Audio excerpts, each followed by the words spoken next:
Good morning, students. Our today's topic is Material Requirement Planning, also known as MRP1. As I have already told you that there are three elements of cost: material, labor, and expenses.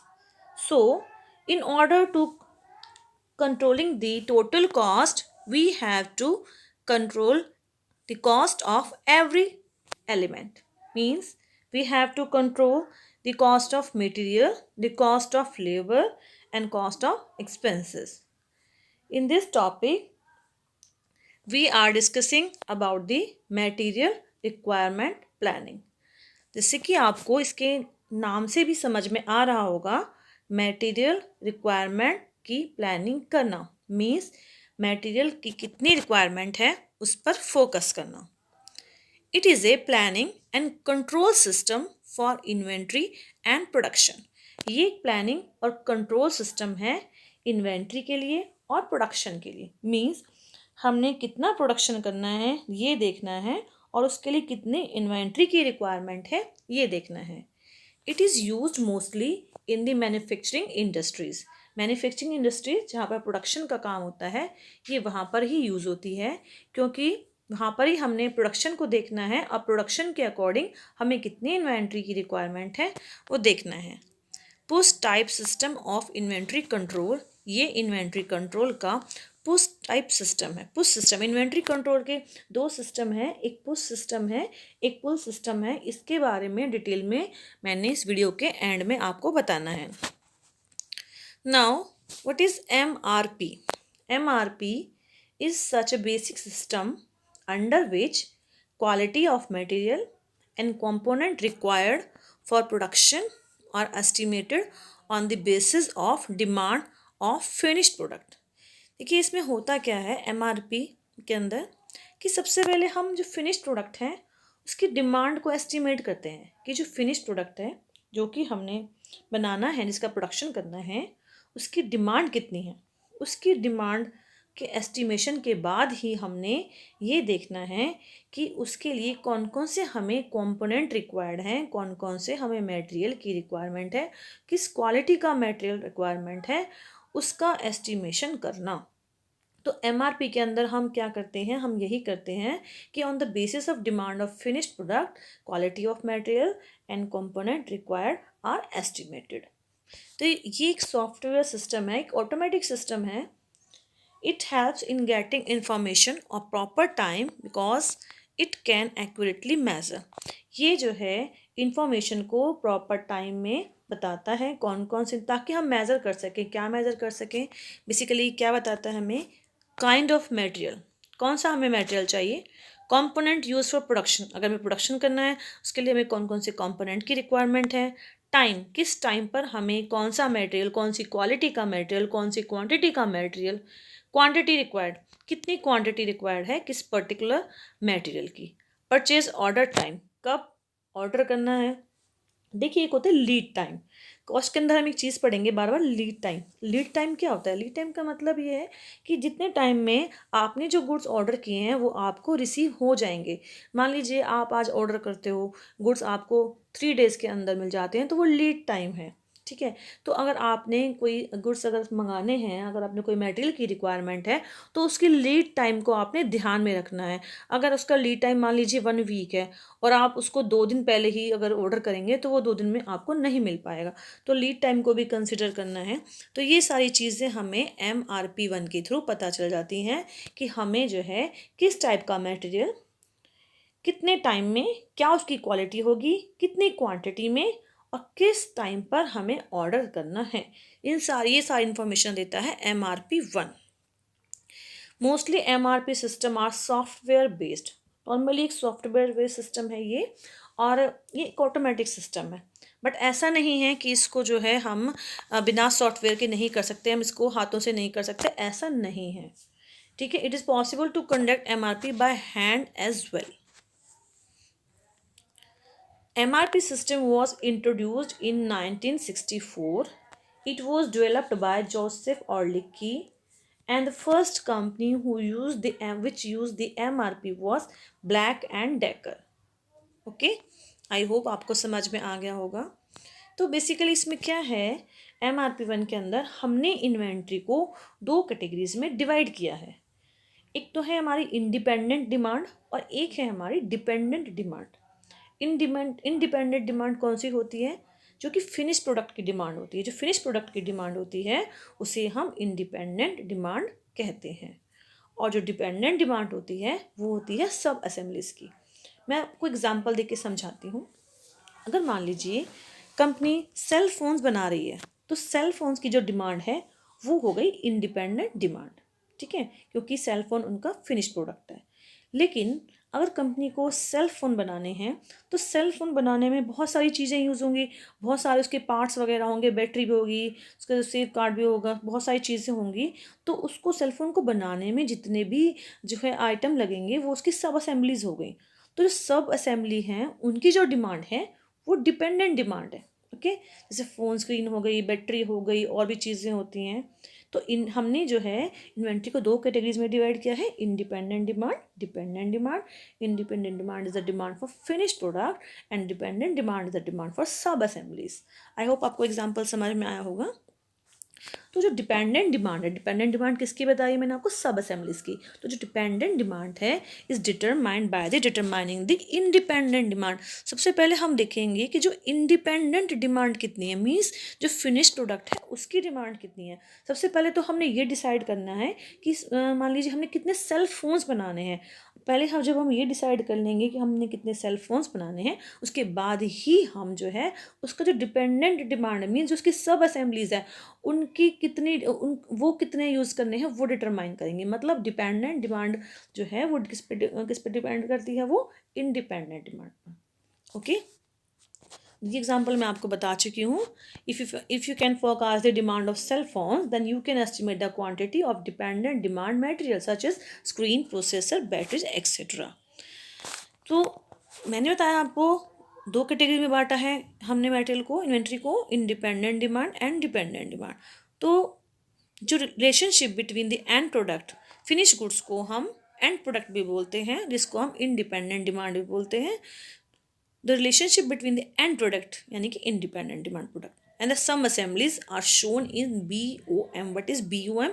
Bills of material. इसके बारे में अभी हम आगे पढ़ेंगे कि bills of material जो है वो रिलेशनशिप बताता है किसमें, एंड प्रोडक्ट में यानी कि फिनिश गुड्स में, एंड द सब असेंबलीज में.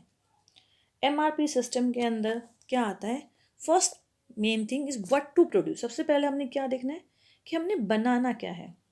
क्या बनाना है मीन्स हमने फिनिश गुड्स को देखना है कि फिनिश गुड्स क्या है हमारा, हमें बनाना क्या है, जो कि हमें बताएगा MPS. MPS क्या है, master production schedule. Keep this in mind. What to produce, क्या बनाना है, ये बताता है हमारे फिनिश गुड्स को. इंडिपेंडेंट डिमांड के बारे में बता रहा है MPS, master production schedule. Second thing, how to produce, कैसे बनाना है, मीन इसके लिए कौन कौन से सब असेंबली यूज़ होंगे, इसके लिए कौन कौन सा मटेरियल चाहिएगा. अगर हमने कोई फिनिश प्रोडक्ट बनाना है, जैसे मैंने आपको एग्जांपल दिया सेल फोन का, तो उसके लिए किस किस चीज़ की रिक्वायरमेंट होगी वो बताएगा हमें BOM, bills of material. Okay, तो ध्यान रखना BOM के अंदर बताता है सब असेंबलीज के बारे में, और MPS बताता है आपको फिनिश गुड्स के बारे में, जो इंडिपेंडेंट डिमांड है उसके बारे में बताता है. Requirements for implementation of MRP1. अगर हमें MRP1 को इम्प्लीमेंट करना है तो उसके लिए क्या क्या रिक्वायरमेंट हमें चाहिए. देखिए बेसिकली इसकी 3 हैं, बट ये 2 भी कंसिडर की जाती हैं. First is MPS, master production schedule. इसके बारे में मैं आपको बता चुकी हूँ और डिटेल में आगे बताएंगे. Second is BOM, bills of material. BOM is also called product structure file. And third is inventory status file. These three are the main. Along with these 3, routine filing and the master parts file are also required in the implementation of MRP1. Now, first is what is MPS, master production schedule. As I told you, demand for end items are recorded in master production schedule. मतलब कि जो goods हमें बनाने हैं, जो finish goods हमें बनाने हैं, जो उनकी डिमांड है वो मास्टर प्रोडक्शन शेड्यूल के अंदर रिकॉर्ड की जाती है। लाइक सेल फोन्स, कि कितने सेल फोन हमें बनाने हैं, उनकी जो डिमांड है वो रिकॉर्ड की जाती है मास्टर प्रोडक्शन शेड्यूल के अंदर।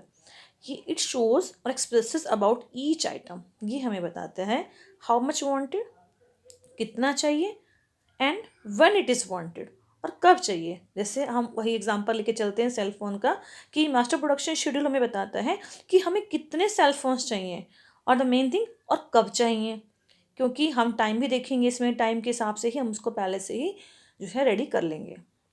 MRP is developed from, MRP क्या है, बेसिक इज अ प्लानिंग है मटेरियल रिक्वायरमेंट की।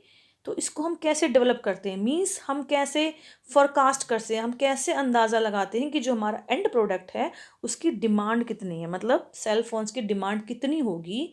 तो ये हम कैसे जो है डेवलप करते हैं, कैसे अंदाज़ा लगाते हैं। तो MRP को कैसे डेवलप करते हैं, फ्रॉम फोरकास्ट। पहला फोरकास्ट है, जैसे बताया मैंने आपको, एस्टिमेशन।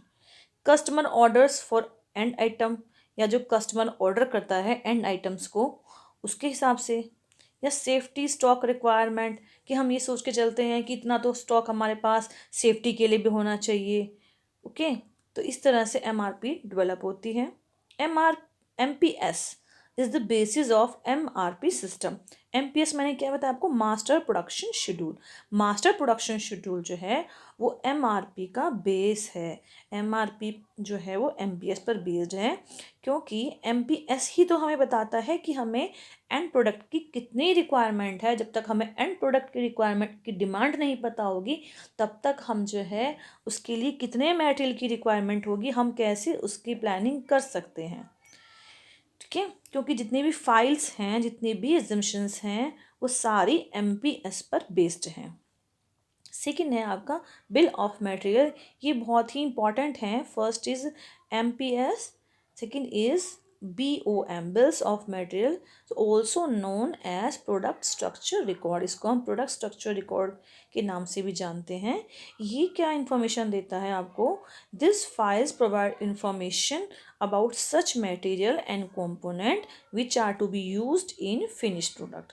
जैसे मैंने बताया आपको कि सबसे पहले हमने जो फिनिश प्रोडक्ट है उसके बारे में पता लगा लिया कि कितना चाहिए हमें और कब चाहिए। ये हमें किसने बताया, MPS ने, मास्टर प्रोडक्शन शेड्यूल।